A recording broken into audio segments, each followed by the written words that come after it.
O que acende a sua vontade de começar algo? Tem uma faísca em você que te chama para empreender, investir, dar novos rumos para sua vida. E para todos os seus começos, você pode contar com Santander Select. Um banco mais pessoal, mais próximo, mais humano. Um time de especialistas com olhar atento para cada momento da sua vida. Porque você sabe, só quem já deu muitos passos está pronto para continuar começando. Santander Select. Começa em você, começa agora. Welcome to the 5 o'clock show. It's time for common sense. Now, it's Katz and Cosby with John Katzimatidis and Rita Cosby, standing for truth, justice, and the American way, bringing common sense to the world. Now, here's John Katzimatidis and Rita Cosby.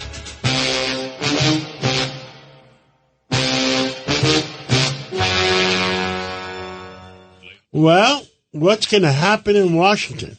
I mean, both sides are going at it. Rudy Washington is in the studio. Judge Weinberg is in the studio. Me, Rita Cosby. And in a few minutes, Curtis Lee will come in because there's a scandal in Coney Island. Yeah, we're calling it Wienergate. Wienergate. All right, let's go. Let's talk about first what the heck is going to happen in Washington. It's guys? imploding. I am predicting this. I think, sadly, because it's sad for the presidency, I think Joe Biden's days are numbered, and I will be surprised if he lasts to this weekend. George Clooney, the famous actor, John, but he's the one who did the mega fundraiser for George Clooney. $30 million he raised. $30 million. And he came out and said that it is time for Joe to go and that he has talked to a lot of people. Is that the fundraiser that President Biden had to sit down? He couldn't. Yeah, where Obama let him off the stage. Remember, Obama kind of let. That was the one. That was the one, and that was a few weeks ago. And he said who he saw at that fundraiser is who he saw at the debate, and he said America deserves better. And the press secretary says it was fake tapes. Yeah, she said it was. Remember, that was the the media ratified. Rudy Washington, you haven't been here in a week. Tell me, what the heck is going on? What is your opinion? Well, listening to Rita, I'm going to get my popcorn and get ready for the weekend. Yeah, exactly. To pull up and watch this, what would we call it, Judge? An implosion. An implosion. Yeah, right. Democratic Judge implosion. Weinberg, what are your thoughts? My thoughts are tomorrow is a very big day for the country and for President Biden. Well, today he's in Washington meeting all the NATO nations. Yeah, and but today is a lot of photo. Tomorrow he's doing the presser. Conference. Today is photo ops. Tomorrow, we're going to see whether or not he's capable of answering a question when they're not fed to him and he's not reading off a teleprompter and he's responding in real time. That's if they give him more than and I say give him because if he gets, say something. Yeah. Are they setting him up? Right. Or they could be setting him up. Are they setting him up? Or John, it could be like, hey, here are the 2 questions and press conference over. Hey, how'd you like the press conference? So let's see what he's got. Well, because I understand. See Curtis coming in? You cheated, you lied, you said that you love me. Curtis, this is not your... Welcome. By the way, now, this isn't... You're the expert on eating hot dogs. Right. I understand there's a Wienergate. Correct. In other words, somebody got cheated. By the way, Curtis, I wanted to clarify, this isn't your wedding song. This exactly. is about Wienergate. Okay? No, Vikings, you cheated, you lied. I've heard that from a lot of my ex-wives. Unfortunately, in family court, but you weren't the judge there. No, but I know all about cheating when... So what happened?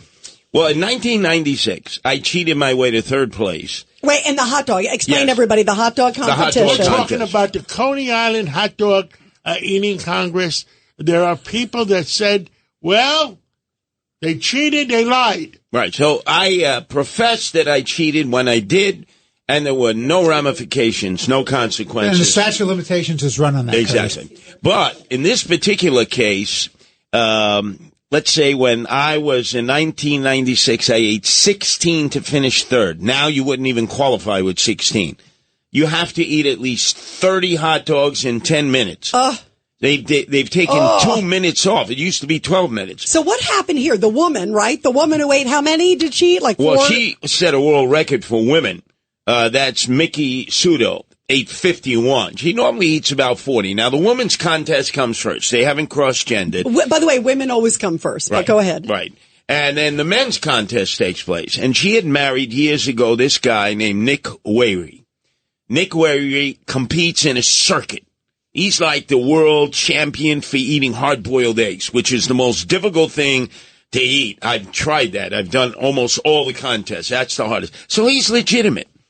And they're claiming that he cheated because at the end of the contest, he didn't leave the podium. You know, they have to watch you to make sure you don't upchuck for 10 minutes because then you're disqualified.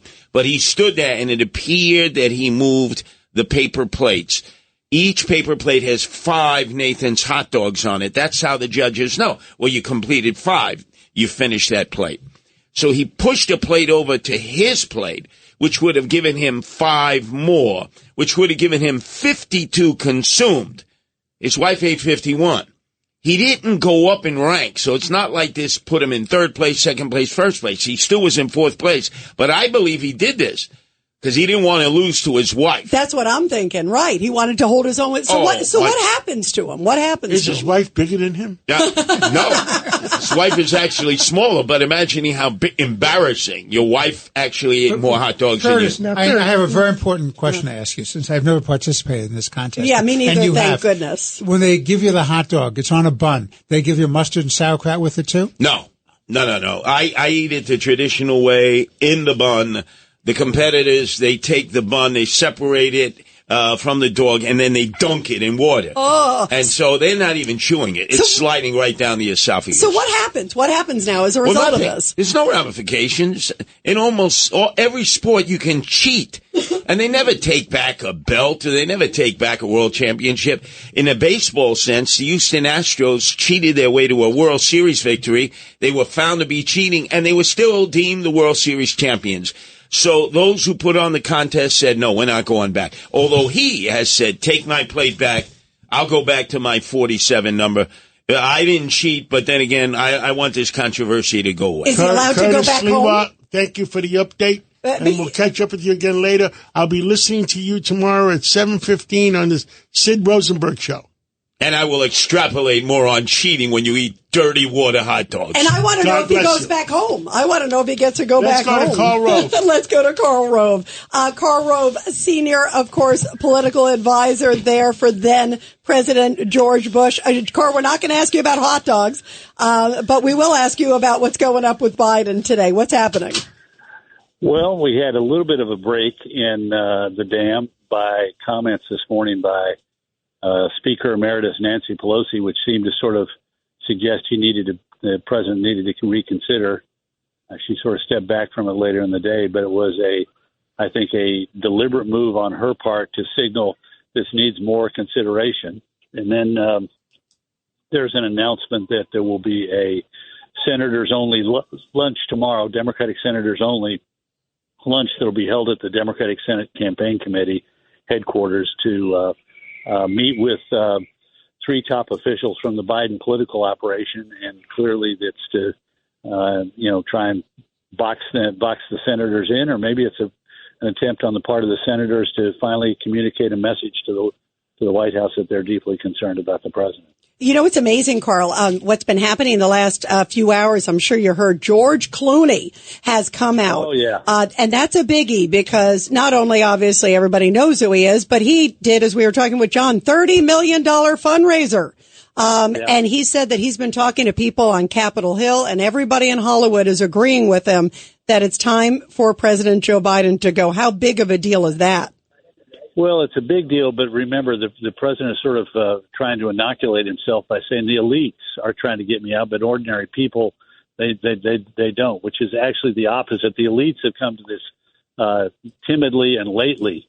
You remember last year we had 60% plus in polls saying that, including a plurality of Democrats saying that Biden was too old and lacked the mental acuity and physical stamina to be effective as president. And today that number is over 70%, with a majority of Democrats agreeing with it. So the ordinary people came along in this issue a long time ago. It's only now that both the media elite and the elite donor class of the Democrats are starting to wake up to the fact that if Joe Biden is the Democratic nominee, Donald Trump is going to be president. Karl Rove, question: if President Biden doesn't go away, can they do anything about it?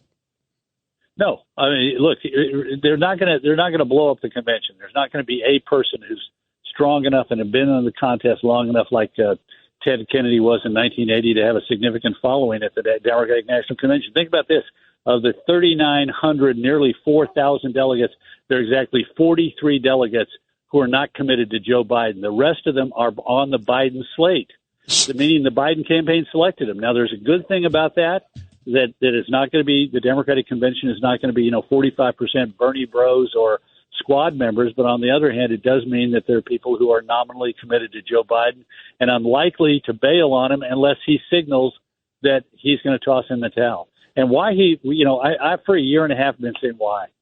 I mean, it was clear a year ago that he was, too old, and he promised us implicitly when he was running that he was going to be a transitional figure, that it was going to be, return normality and restore the system, and then take his farewell and go. Well, he doesn't want to leave, and his wife doesn't want him to leave, and his son Hunter has gone to the White House, and I understand his son Hunter is blocking anybody that wants to see his father. The other alternative is the 25th Amendment, and nobody believes that 25th Amendment will ever happen. I think that's right, because that requires the cabinet to, as a group, say that he is not up to it, and I don't think they're inclined to do that. But you passed over something quickly I want to return to. Yes, his wife plays a vital role in this. Dr. Jill, as we're supposed to refer to her, clearly is the key decision maker. So is his sister, Valerie. But the presence of Hunter Biden in the middle of all this, does that cause anybody to say, what in the heck is that guy doing, giving advice to his father? Does his father not know what an unmitigated disaster, what a train wreck that Hunter Biden is? It just simply furthers the belief that there's something fundamentally wrong with the president if he's turning to his son Hunter, who's already been found guilty of a gun violation, is now going to be up on income tax evasion charges. I mean, please, really? Is that who you're relying on? Carl, I think the gun violation and the other thing, a minor league compared to the influence he had over his father on China and other countries. Yeah, well, the China thing, it was clear he's a grifter. But the thing that really gets me is Hunter Biden in January, I think it's of 2015, the former bagman for the sitting Secretary of State of the United States, John Kerry, goes on the board of Burisma, a corrupt company. The bagman has no experience in corporate governance, no experience in energy, which is the business of Burisma, no experience in Ukraine, which is where the company is operating. And 3 months later, he brings aboard the son of the sitting vice president of the United States. Now, I used to be on the board for international broadcasting that oversaw Radio Free Europe and Radio Liberty. So I was in and out of Ukraine and the former Czech Republic and the former Soviet bloc a bunch in the 90s and have followed it ever since. And one thing that is apparent was if you got into trouble with the authorities in Prague or Warsaw or Kiev, you went and hired an American because you wanted to signal that you had influence in Washington. What better signal of influence in Washington during the Obama years than to have the bagman for the Secretary of State and the son of the vice president, even though neither one of them should have been on that board. In fact, when Biden goes over in November of, I think it's 2015, he's in charge of the U.S. policy to discourage corruption in Ukraine, and he is criticized openly and publicly by non-governmental organizations active in the fight against corruption for tolerating it in his own family. So it was not only, the private action of a guy, cashing in on his dad's name, but it was also in violation of our public policy as a country, lecturing Ukraine, you need to do something about the corruption, and the vice president's son is participating in it. Carl, is also you mentioned broadcasting. So you're a broadcaster, broadcasting. I understand there's rumors around Washington that the car companies, Ford, General Motors, they're putting undue influence on the Republicans not to bring the AM radio to the floor. What do you hear? Not a thing. You've got me there. Stay on top of it, Carl, because I'm going to stay on top of it, and there's going to be fireworks go off if people got influence in Washington. Bravo. Absolutely. Thank you so much, Carl. Thank you. Absolutely. By the way, that is a big deal, and I'm glad you brought that up. It is a big deal. Absolutely. If Washington allows these companies, these EV companies that are dying to undue influence to stop AM radio, well, there's going to be fireworks. Absolutely. And AM is so critical for emergencies and so many things, John. Bravo. Well, let's go to KT McFarland. Yep, we have Deputy National Security Advisor KT McFarland joining us now. KT, the former Deputy National Security Advisor, big deal today. We were just talking at the top of the show with Judge Weinberg about NATO. Tomorrow, of course, President Biden is going to do supposedly a press conference. We don't know how much he's going to take in terms of questions, who's going to be with them. But the walls are crumbling around the Democrats. How big of a deal is this? Because every world leader I've seen in every single interview is being asked, what do you think of Joe Biden and how important it is to have strong leadership?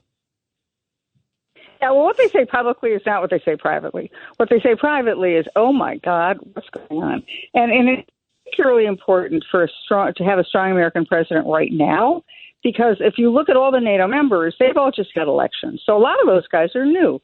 They're either the guys who are currently in office are probably likely to be thrown out of office at the next election. And some of them were elected like a week and a half ago.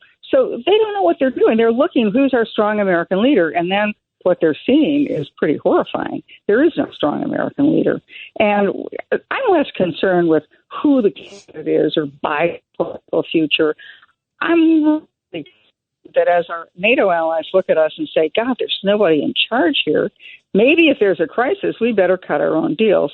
And then I'm particularly and most concerned with what they're seeing in, Moscow, in Tehran, in Beijing, and Pyongyang. They're looking and saying, this is our moment. America is distracted as it always is during a presidential campaign, but now America is completely leaderless and rudderless. This is when we're going to take advantage of America. This is when we're going to exploit things, and figuring that NATO's not going to make a response, and Washington is definitely not going to make a response. KT McFarland, too, in the middle of all this, like Iran's new president, who's supposedly a moderate, coming out and saying that he's going to back Hezbollah, all these terror groups, embracing them. Last night I was thinking of where India, the president of India, the prime minister there, was shaking and hugging Putin. I mean, we're seeing all these people sort of aligning, and the U.S. sadly seems to be going to the wayside under this president. Yeah, people like the Prime Minister of India and others, they don't necessarily want to cozy up with Putin and Xi Jinping. They're thinking that there's no alternative, that there's nobody, the lights aren't out in the White House. There's nobody there at the White House, and there's unlikely to be anybody until January of 2025. And the other thing that is the bad guys are all looking at this and thinking, not only can we take advantage now, but, oh, my gosh, we better take advantage now, because in January, Donald Trump is likely to be the next president. And we know he's pro-Israel. We know he's anti-Iran. He'll reinforce the sanctions. He'll drive the price of oil down to $40 a barrel like it was before. The United States will be energy dominant.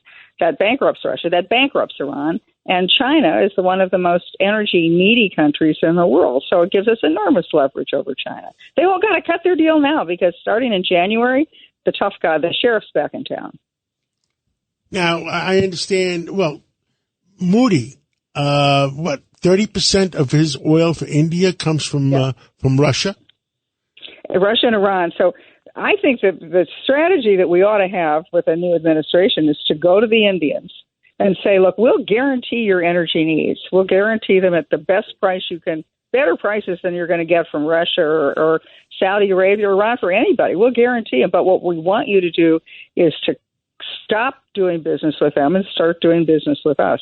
I think that's a promise we can make. I think it's a promise the Indians would embrace. But remember, they got to get their energy from somebody. And if they can only get it from Iran, they can only get it from Russia, then they're going to do it. They'll avoid sanctions. They'll evade sanctions because, their national interest requires them to import energy. KT, this is Rudy Washington.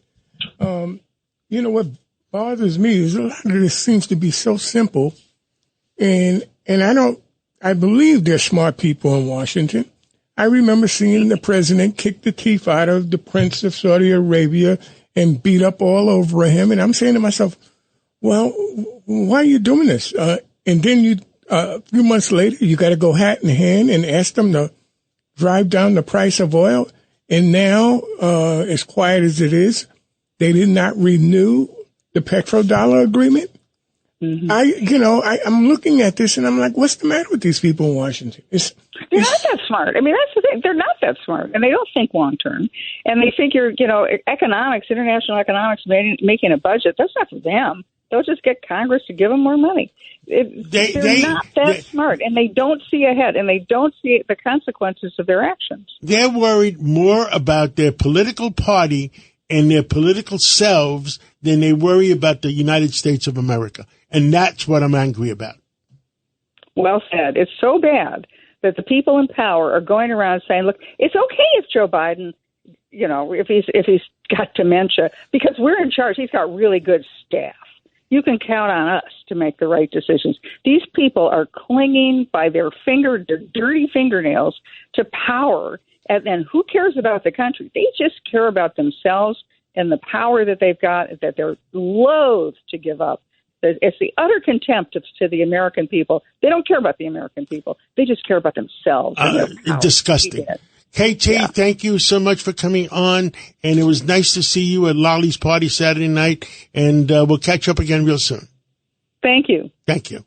Thanks, and KT. Let's go to a break now. Yep. And when we come back, who do we come back with? We have Rich Lowry with the National Review, who's saying, smart guy. And he says all roads lead to Kamala. Find out why. President Kamala?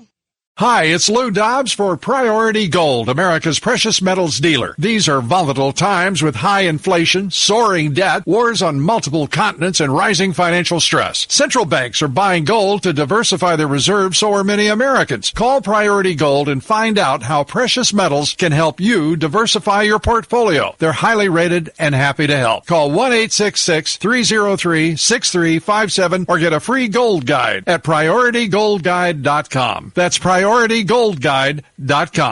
A common sense recap of the day's biggest stories. It's John Catsimatidis and Rita Cosby. Cats and Cosby on 77 WABC.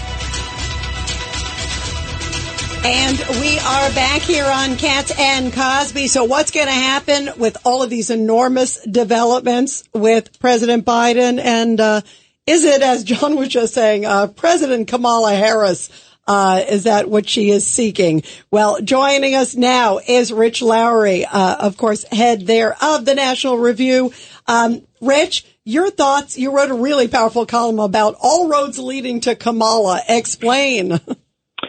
Well, I don't know what's going to happen here. I sort of thought maybe Biden was out of the woods as of yesterday, because he came out very strongly, said, I'm not going. Then we had Nancy Pelosi this morning saying, well, he needs to decide. Let's wait for his decision. So now you have this bizarre debate between Biden saying he's decided and a lot of Democrats who obviously want him to go but aren't quite willing to say it publicly, saying, oh, he hasn't decided yet. I just think roads lead to Kamala because, one, if Biden steps aside, it's very likely going to be Kamala. It'd be very chaotic to try to organize a open process at the convention, one.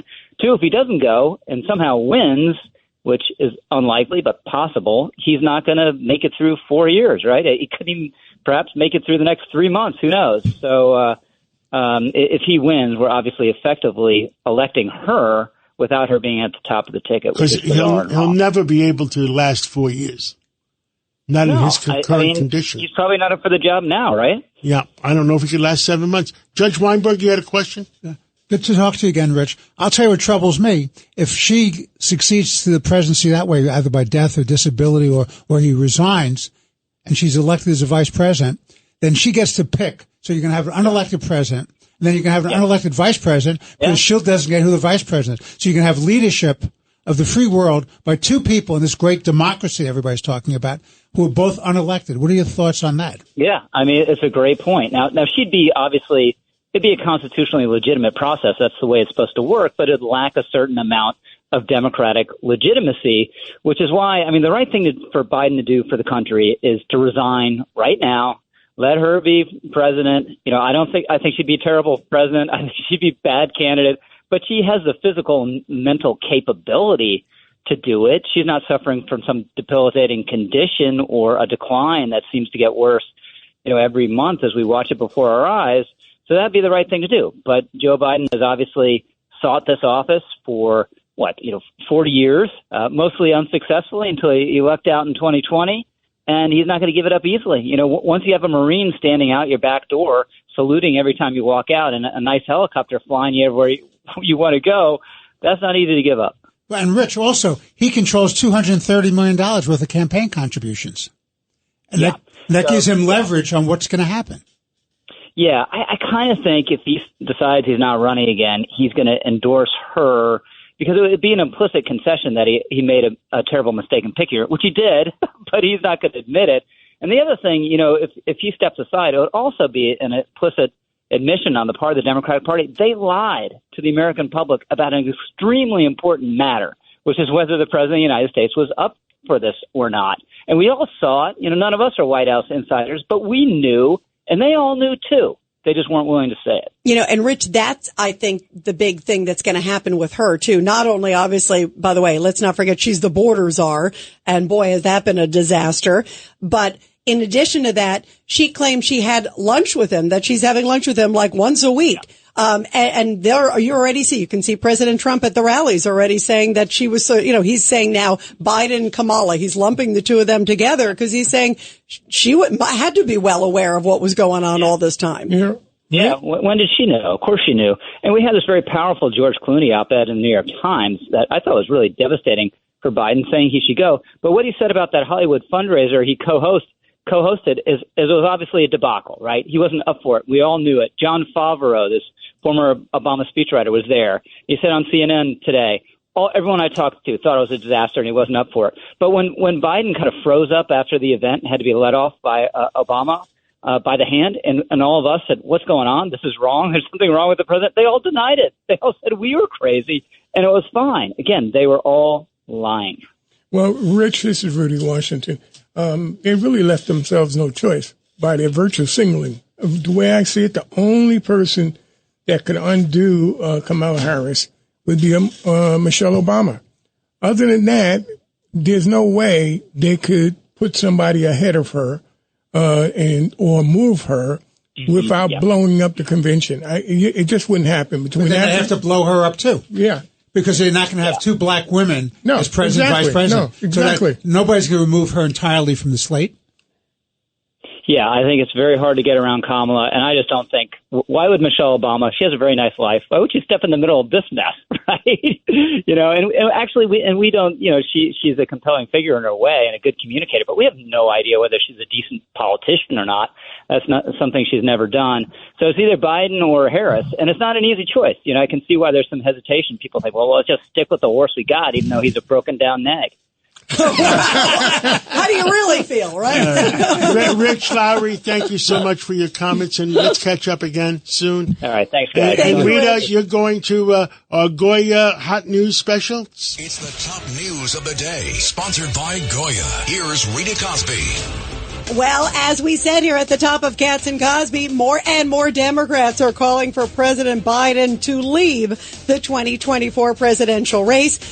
Just a little bit ago, New York's Pat Ryan, the congressman, said today, and he became the 8th congressional Democrat calling for Biden to step aside. Donald Trump is challenging Biden to another debate. While hosting a campaign rally in Florida yesterday, Trump said he's officially offering Biden the chance to, quote, redeem himself in front of the entire world after his very poor debate performance.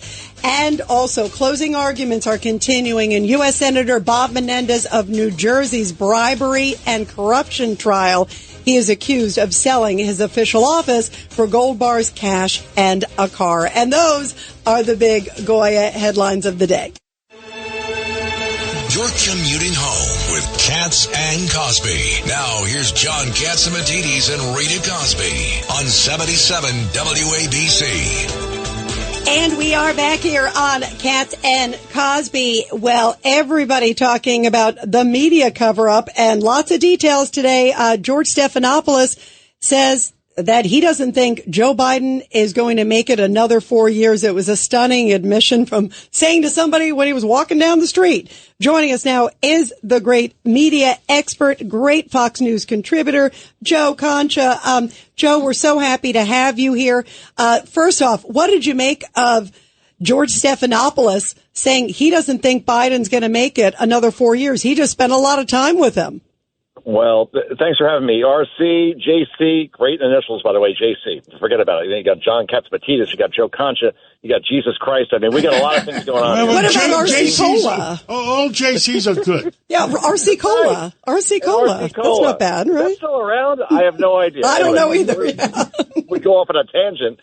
What's Stephanopoulos doing? You know, I'm not, exactly A-list. I'm more like B-, C+ list. I'm on Fox a lot, but that's fine. I get to appear on this station, but at the same time, if some like random dude just puts like a camera in your face from his phone and says, hey, you've been spending a lot of time with Biden, do you think you can serve another 4 years? You're Stephanopoulos. You walk away from that, right? Like, all right, this crazy person, sorry, I'm not going to talk to you.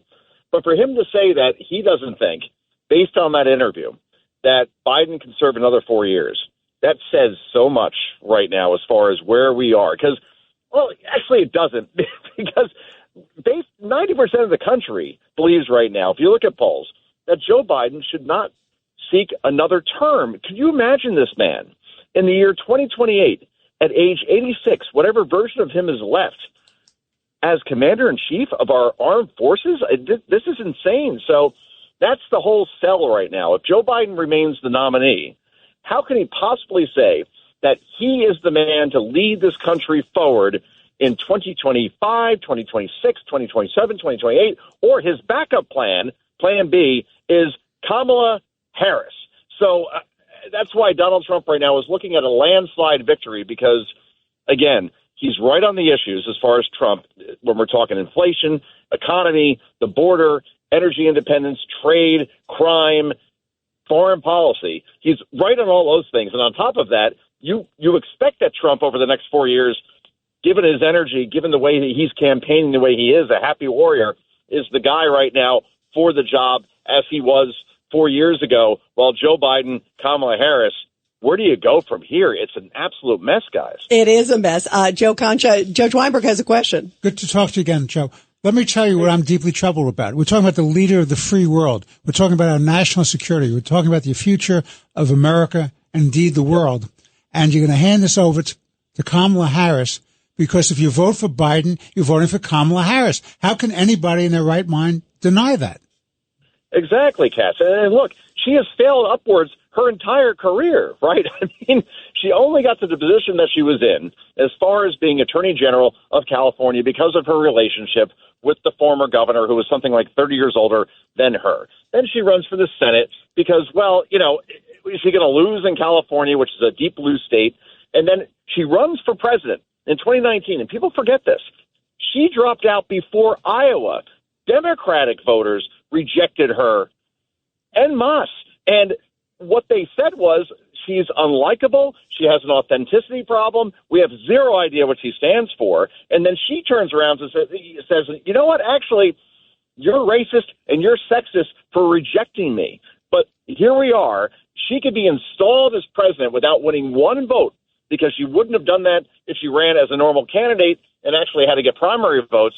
And where does she stand on foreign policy? Where does she stand on all of these things? We do know she compared ICE to the KKK. So on immigration, we know exactly where she stands there. But that's where we are at this point. And you're right, Katz.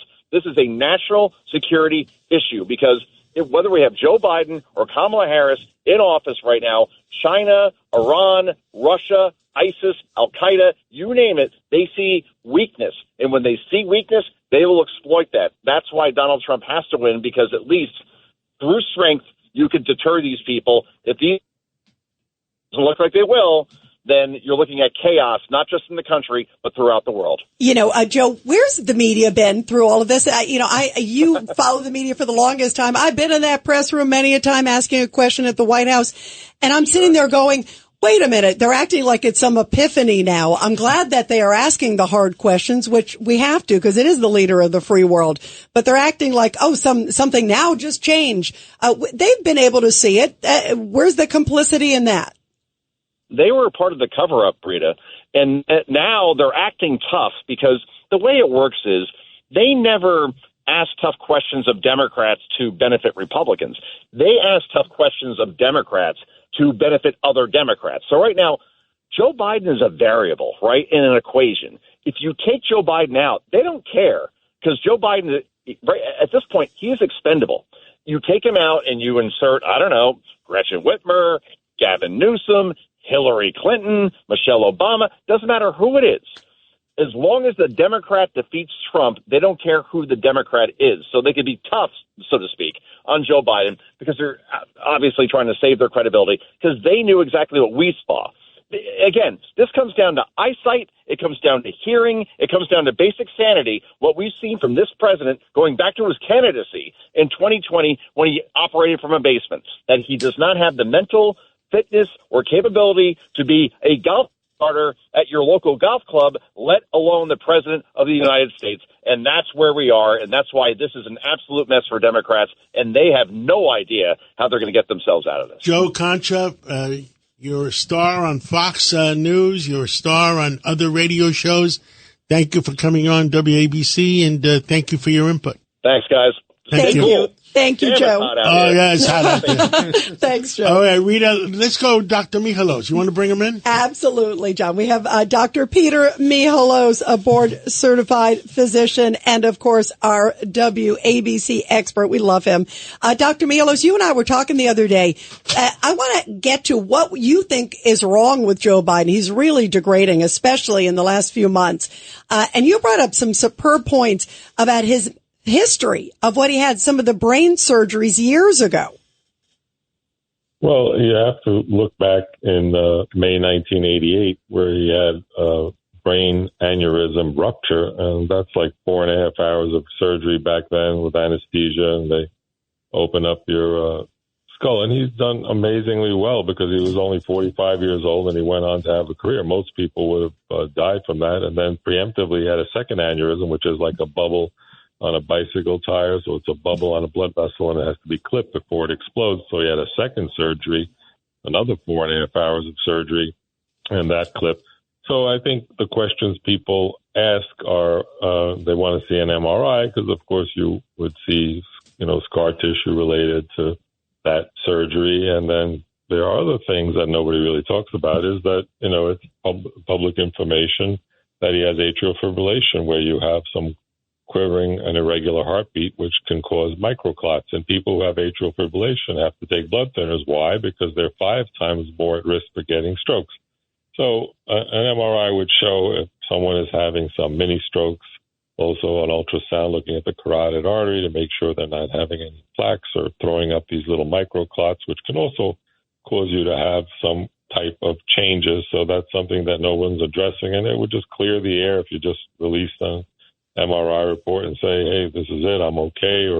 And the other thing is classic Parkinson's, usually you see tremors and you don't see tremors. And again, I have not examined the president, just observing as everyone else, but observing with a clinical eye, and also the ability to smile. Most people have advancing Parkinson's can't smile, and they usually speak extremely softly. Yes. Which Doc, this is a lot of things. This is Rudy Washington, please. I was just going to ask you, how do you interpret this specialist in Parkinson going to the White House 8 times in 1 year? Yeah, but a Parkinson means movement disorder specialists are called Parkinson. So a Parkinson specialist is also looking for strokes and other things like that, and other movement disorders. The bottom line is that, you're not being transparent. Release the information. Is it from AFib? Are there many strokes that they call lacunar infarcts? Is this, early Parkinson's? The bottom line is, you want somebody who's in charge of the nuclear football to be competent, and also nobody talks about he's under severe stress. As a father, your son just got convicted of a felony. You're under a lot of stress. So there's a lot of factors going on that can affect them. And you want your world leader at minimal, who would you trust to drive you down the highway, or who would you trust to be in charge of your bank account? Who would you trust to babysit your kids? Who would you trust to have the nuclear pool? These are questions that have to be asked, but we wish everybody well. And it's just it's really a medical incompetence. Who would you want flying your airplane, or piloting your You don't vehicle? want a person that piloting your airplane or piloting our country that cannot snap to a quick decision the way a president should be able to. Yeah, because you just have to get the objective evidence. Just do a cognitive test, release your MRI, and just and then it's go obvious, from there. Peter. It's just obvious of what happened with the Stephanopoulos interview and what happened and Stephanopoulos has turned against him too, and what happened with the debate. But Dr. Peter Michalos, live long and prosper. We'll catch up with you again later in the week. Yes, and we wish everybody health and the time to enjoy it. Absolutely. Well, thank you Peter, so much. thank you. Let's go to a break, and right after that, we're coming back with... We have Michael Goodwin, who's got some big stuff. Stay with us. It's a common sense recap of the big stories. It's Katz and Cosby on 77 WABC. And we are back here on Katz and Cosby. Everybody talking about the fate of President Joe Biden. The incoming is coming from every different direction. Other Democrats today saying it's time to step down. George Clooney saying it's time to step down, who did a mega fundraiser for him just recently. And now we are joined by the great Pulitzer Prize winning columnist, the one and only, our favorite, Michael Goodwin. Michael, boy, are the Democrats imploding, and it's like hour by hour, if not minute by minute, Michael. It's right now the greatest show on earth, huh? It is. It is. A circus. What do you think's ahead? What do you think? Because boy, I'm telling you, when I saw the George Clooney thing today, knowing he just did that mega fundraiser, that's a big deal. It is. And I think that the next step has to be another misstep. In other words, I think that right now the president has pushed back enough that the Democrats in Congress are not really breaking with him. I mean, occasionally, but the drip, drip, drip, I thought would lead to the tsunami, but it didn't. It remains a drip, drip, drip, and the numbers haven't really increased. You had Jerry Nadler flip backwards and say he said Biden should get out, and now he said no, he's our nominee. So I think that the president has successfully pushed back enough that, and also given the fact that there's no obvious way out of this if he refuses. So it's really up to him. So I think what the party is now waiting on is his next mistake, his next big misstep that will bring more people out, because he's not going to volunteer. So the pressure has to be so great that he feels he has no choice. So I think we're in that middle ground now, which of course is bad for the Democrats, because as long as this continues, all the focus is on the party, all the focus is on the president. Meanwhile, the polls continue to erode and shift in favor of President Trump's campaign. So the one advantage the Republicans are having is that next week is the Democrats are having is next week is the Republican convention.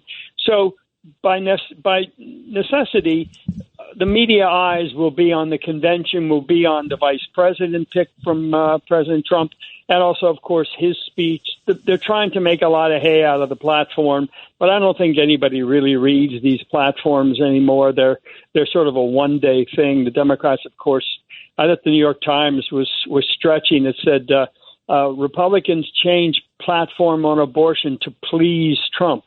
Well, of course. The platforms always please the nominee. It's the nominee who directs the platforms, who sets the party's agenda.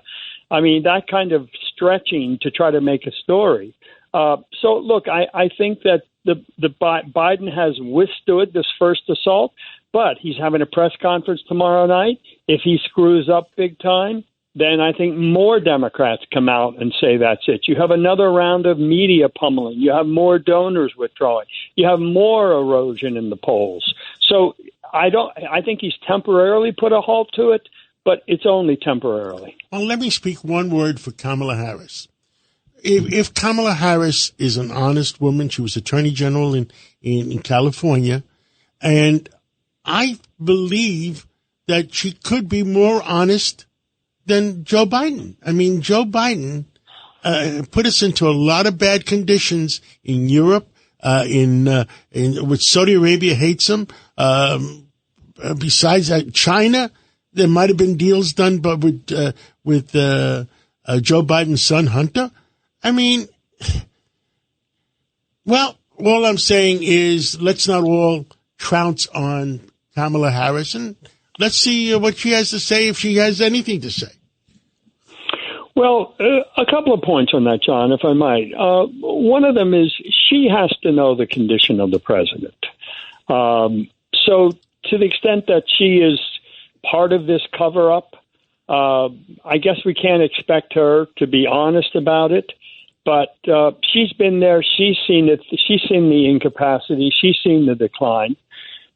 Secondly, I think that if she were a slam dunk good candidate, I think there would have been more Democrats come out calling for Biden to step aside and anoint her with the delegates. The fact that they haven't, I think, shows me that there isn't a lot of confidence in her either among the party elected officials. So it's a difficult situation for the Democrats because if not Biden, who? And the obvious answer is Harris. But if Harris isn't exciting even the insiders, then they have to, I think, understand or realize that she is, as she's been advertised, which is something of an empty head. Yeah, but she's not going away either. So you got two conditions. You got Biden that says, I'm not going away. And then you have Harris saying, I'm not going away. Right. And look, let's face it. She was not ever popular. In the party. She had to drop out of the primaries before the first vote was cast. Yeah, Michael, she got 3%. Remember, she was like the last one. And nobody thinks that she has been a good vice president. Biden has privately complained about her, that she doesn't do anything significant. She doesn't, I think the phrase he used at one point, she has taken nothing off my plate. And so there's just no love for her in the top ranks either. And I think that's one of the things that's forestalling this tsunami is that, okay, you get rid of Biden, then what do? You can't really just open it up, I don't believe, without a lot of backlash. Hey, wait a minute, you're passing over the VP? You're not going to give her the nomination? She would bring certain things to a ticket. To being the nominee, I think she would emphasize abortion more. She might appeal to more of those suburban women. On the other hand, she's a bit of a flake. She's not known for anything. She's with the border. So I think she has probably more holes policy-wise than the president. Well, Michael, this is Rudy. It's like nobody want to address the 800-pound gorilla in the room. She's African American, and he's hemorrhaging. Joe Biden is losing black votes every single day. If that happened, not only will you start losing more black votes, you would lose a lot of women. So they made their beds hard. I've been asking people for 4 years, how did she get appointed? 3 months earlier, she called him a racist. How did it happen? Nobody can answer the question. Well, I think Joe Biden made a decision that he needed not only a woman but a non-white woman. That was so much of his campaign. But Michael, you know who would have been a slam dunk for him? What's her name? Stacey Abrams or Susan Rice? Were you thinking of Susan Rice or Stacey Abrams? Stacey Abrams. She was coming off her governor's run and had a lot of momentum out there in the left. She would have been a slam dunk for him. A woman calls you a racist, and 3 months later you appoint her your VP. But I remember one Stacey Abrams story that might partially explain. I know. She said she wouldn't take it. Well, no, I was thinking of another, which is that if you remember, she was running in 2020, right? And Biden came to Georgia, and he was unpopular at the time in Georgia. She left the state rather than appear with him. That's right. I remember that. I knew you were going to go there, Michael. But only inside baseball. She did it in the open. She called him a racist, and 3 months later, he appoints her. Yeah, it was that famous moment in the debate, where she said, "I was the little girl who was bussed." I remember that. I was that little girl. Yeah. No, look. You make a good point. It's certainly a fair point, and I think that for whatever reason, he crossed that bridge when he selected her. But apparently their relationship has not really grown. You remember how he talked about they were going to have lunch regularly and all of that. And but all you hear is she's impossible to work with, and that she, has not volunteered for anything. Now, more lately, she's been very aggressive on the abortion front. But I think there's a limited upside to her ability to move the needle from where it is now. Yeah. By the way, before we let you go, did you see this also a report that New York State may be in play? That's amazing, Michael. If that's the case, because it seems like a lot of the states are swinging to Trump. I think that's a stretch. That's a stretch. People are smoking funny cigarettes on that. There's a lot of that. Michael Goodman, at least those funny cigarettes are legal, huh? That's right. Exactly. Good Goodman, point, thank Michael. you so much for everything you do. With the New York Post, with WABC. Thank you so much. Thank you, Mike. Thanks, Michael. Thank you. And what do we all stand for? Truth, justice, and the American way. God bless America.